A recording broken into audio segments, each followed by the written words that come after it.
Il y a des chants, il y a des danses.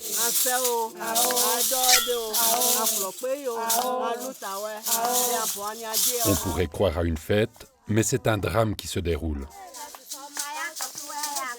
Dans quelques instants, ces filles vont subir une violence inconcevable.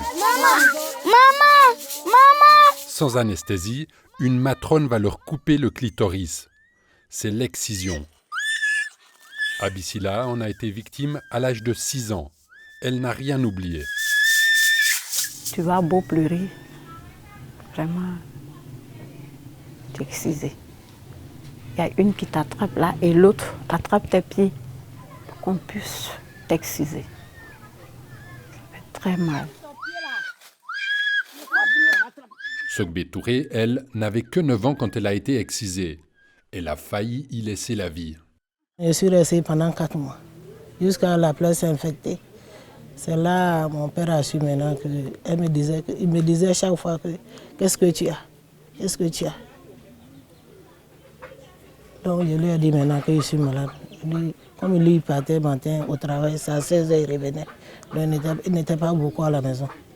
Donc il m'a envoyé à l'hôpital maintenant. C'est là qu'il a su que c'était l'excision qu'il avait fait. Vraiment ce jour-là il était fâché.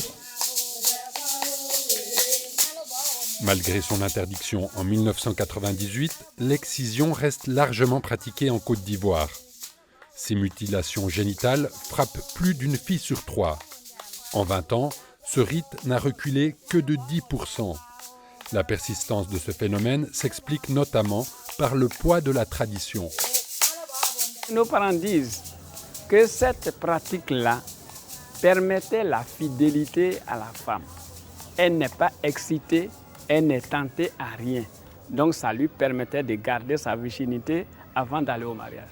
C'est la raison capitale. Si la fille elle est conservée et que quelqu'un vient d'ailleurs et qu'il s'oriente dans cette famille pour dire « j'ai besoin de cette fille pour qu'on se marie », il sait qu'il va aller avec une belle épouse qui n'a pas traîné un peu partout. L'histoire est simple. On rentre dans les bois sacrés pour étudier les leçons de la vie. Constatez avec moi qu'aujourd'hui, une fille de la rue perd son ami et puis elle se tue. Mais elle n'a pas eu le cœur préparé pour la cause. On te dit dans les bois sacrés que quand tu vas sortir, tu peux avoir un fiancé que tu aimes bien mais qui peut te laisser. S'il te laisse, ça ne doit pas faire des tollés. Gère ton cœur, gère la douleur. Il faut savoir gérer les peines de la vie pour que tu puisses te tenir dans la société. C'est ça. Toute circonstance de vie ne serait jamais plus dure que ce qu'on va t'enseigner dans les bois sacrés. Et c'est en cela qu'on va ajouter un peu ce qu'on appelle l'excision. La blessure marque l'homme à vie. Pour dire ça, c'est plus fort que toute situation de vie que tu vas rencontrer. Si tu as pu gérer avec douceur, en gardant ta langue, sans faire du bruit, alors qu'est-ce qui peut encore te marquer plus dans ta vie? Quant à celles qui échappent à l'excision, elles subissent les moqueries de leurs camarades. La pression sociale est énorme. Une fille qui n'est pas excisée, vraiment, c'était mal vu. Voilà, on t'insulte, voilà, ton clitoris on dirait escargot. Voilà, c'est long. Donc, si on veut t'insulter, chez nous, quand on fait... Voilà, ça veut dire que ton clitoris est long. Voilà, ça donne cette expression-là. Il n'y a pas que le poids de la coutume qui explique la persistance de l'excision. Certains la considèrent comme un précepte religieux, ce que dément formellement l'imam de la grande mosquée d'Abidjan. Il y a plein d'enseignements, n'est-ce pas, par rapport à la protection de la femme, par rapport au respect qu'on a pour la femme dans son entièreté. Et donc toute forme de violence est contraire à l'éthique et à la morale islamique. Quelle religion peut tolérer que la femme soit soumise à un tel drame? Il y a beaucoup de morts, il y a des filles de douleur, le cœur cède et meurt. Ces dangers de l'excision, le corps médical les connaît très bien, trop bien même.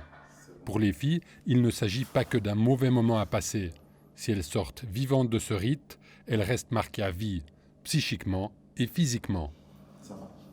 Il peut avoir des conséquences hémorragiques qui peuvent même emporter la femme. Ça, c'est les conséquences immédiates. À moyen terme, nous avons les conséquences qui sont liées à l'infection. L'intervention n'est pas faite dans un environnement stérile. C'est fait soit derrière, au village, on le fait derrière les maisons, soit dans une douche où l'environnement est très sale. Et là, il y a un risque d'infection dû au tétanos. Il y a un autre risque qui est très important, une septicémie, une infection qui va rester là et qui va se généraliser et qui peut entraîner le décès de la femme. À ces risques s'ajoutent de graves conséquences obstétricales. Des études ont montré que chez les femmes excisées, il y a un nombre important de césariennes. On est obligé de sortir par en haut parce qu'en bas, tout est fermé. Et au niveau de la femme, même lorsqu'elle arrive à accoucher, il y a souvent un délabrement au niveau de la vulve. Et ça peut aller même jusqu'à donner des fistules. C'est-à-dire qu'il y a une lésion qui se produit entre le vagin et le rectum. Et là, les selles vont passer au niveau de la région vaginale.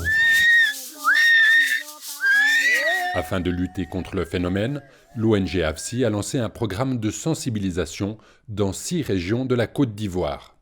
Nous essayons, dans le cadre de ce projet, de faire en sorte que les populations puissent s'interroger, que les responsables coutumiers, les chefs coutumiers, les leaders coutumiers puissent s'interroger sur la pertinence de cette pratique aujourd'hui dans un contexte social qui est différent, n'est-ce pas, d'il y a 100 ans, d'il y a 150 ans. Aujourd'hui, est-ce qu'il est opportun de pouvoir continuer cette pratique alors même que les conséquences sont de plus en plus mises en lumière? Il faut peser le pour et le contre. Expliquer plutôt qu'imposer, une méthode douce que les leaders communautaires appellent de leur vœu. Il faut aller tout doucement, ça va finir. Mais pas un coup, comme si on prend un couteau pour couper une corde. C'est pas possible. Cette approche, les agents de la fondation Djigui de l'imam Cissé Djigiba l'ont mise en pratique depuis des années, non sans mal au début. À l'époque, Konaté Nouo avait même reçu des menaces. On te dit, mais ça c'est un truc des femmes, c'est un secret des femmes. Toi, homme, tu mets ta bouche dedans, mais ils vont te faire du mal mystiquement. Sogbe Touré a elle aussi embrassé la lutte contre les mutilations génitales. Cette hostilité, elle l'a aussi vécue. Quand je rentre dans une cour, je dis non, vous êtes là pour gâter les enfants. Il y a des gens même qui crient sur moi. Je dis mais je ne suis pas venu pour ça, pour faire palabre. Je suis venu pour vous expliquer. Écoutez-moi d'abord, avant de crier.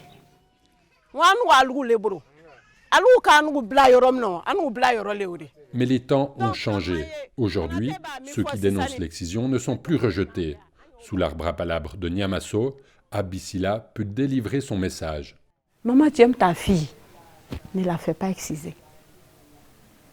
Parce qu'en la faisant exciser, tu peux perdre ta fille. Ta fille, elle peut ne jamais faire d'enfant. Elle peut être stérile. Elle peut tomber malade. Et puis elle va rester à ta charge. Vraiment, il n'y a pas d'intérêt à faire l'excision parce que ça ne nous apporte rien. Ça ne nous apporte que des dégâts. Tabou il y a quelques années encore, ces campagnes de lutte contre l'excision n'éveillent plus l'hostilité. Aujourd'hui, nous avons des communautés dans lesquelles, il y a 10 ans ou 15 ans, nous ne pouvions pas aller parler de la tolérance zéro. Mais aujourd'hui, nous sentons que ces communautés sont partie prenante du processus. Donc nous avons conscience qu'il y a des progrès qui sont enregistrés. Les communautés elles-mêmes, spontanément, commencent à abandonner la pratique. Vous savez, la vérité réussit à se frayer chemin dans un esprit raisonnable. Nous avons discuté avec certaines exciseuses qui elles-mêmes, volontairement, ont dit non, on ne peut pas continuer une telle pratique. On ne peut pas être la cause de la mort de certaines personnes. Nous, on est religieux aussi, on pratique. Et on ne savait pas qu'il y avait telle conséquence, qui ont abandonné sans qu'on leur donne de l'argent et qui sont devenus des agents de sensibilisation.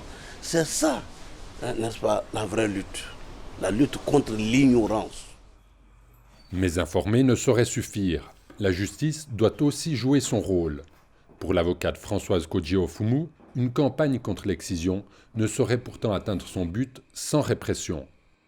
Moi, ma position, c'est que les lois qui sont prises là soient diffusées, vulgarisées, et qu'on prenne ces lois, qu'on passe dans tous les hameaux pour dire aux uns aux autres, leur expliquer les séquelles, les conséquences néfastes sur la santé et sur même la vie. Et pendant qu'on fait cette sensibilisation, on vulgarise les lois, les dispositions de la loi.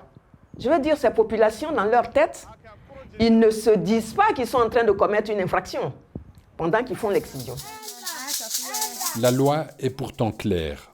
En cas d'excision, les proches de la victime peuvent être tenus pour responsables jusqu'au 4e degré. Le père, la mère, la famille, même le voisin est condamnable. Hein? Donc cette loi est tout à fait complète et il nous faut l'appliquer dans toute sa rigueur. Tout est ficelé pour que, si vous êtes dans une maison, vous vivez avec la personne, vous savez que son enfant va être excisé, et puis vous n'informez pas la police ou bien vous ne dénoncez pas ça à quelqu'un qui peut saisir la justice, mais vous serez puni. Et cette rigueur de la loi, moi, ça me plaît. Ça me plaît parce que je ne peux pas comprendre qu'on persiste à mutiler les petits-enfants. Députée à Yopougon, Nassalatou Diaby, elle, préconise de mettre à disposition des victimes potentielles un numéro de secours. En Europe, il y a des numéros verts depuis la maternelle où l'enfant connaît ses droits. Pourquoi ne pas créer une ligne verte? Dis à la petite fille, si tu sens que tu es menacé, on doit t'exciser, appelle à ce numéro-là. Les conséquences de la mutilation génitale. Les conséquences sont fatales. L'Union européenne soutient cette lutte contre l'excision. Son ambassadeur en Côte d'Ivoire en est convaincu. Pour changer les traditions, il faut mener des campagnes de sensibilisation dans chaque village et surtout dans la durée. 50 fois ou 100 fois, il faut expliquer aux gens quels sont les effets négatifs d'une excision. Et ça va commencer à changer une tradition. Mais ça ne se fait pas simplement avec une campagne, mais aussi j'ai beaucoup de sympathie pour le faire. Mais je crois que le vrai travail, c'est le travail qu'il faut faire en continu dans tous les endroits où il y a l'excision aujourd'hui, en Côte d'Ivoire ou ailleurs d'ailleurs. Les mentalités évoluent lentement, mais le travail de sensibilisation commence à porter ses fruits. En Côte d'Ivoire, 20 ans après son interdiction, l'excision ne se fait plus au grand jour. Abissila n'a pas encore gagné la guerre, mais elle a déjà remporté de nombreuses batailles. Plus jamais d'excision ici, c'est ça? Ah, on s'applaudit. Bravo, là, je suis contente.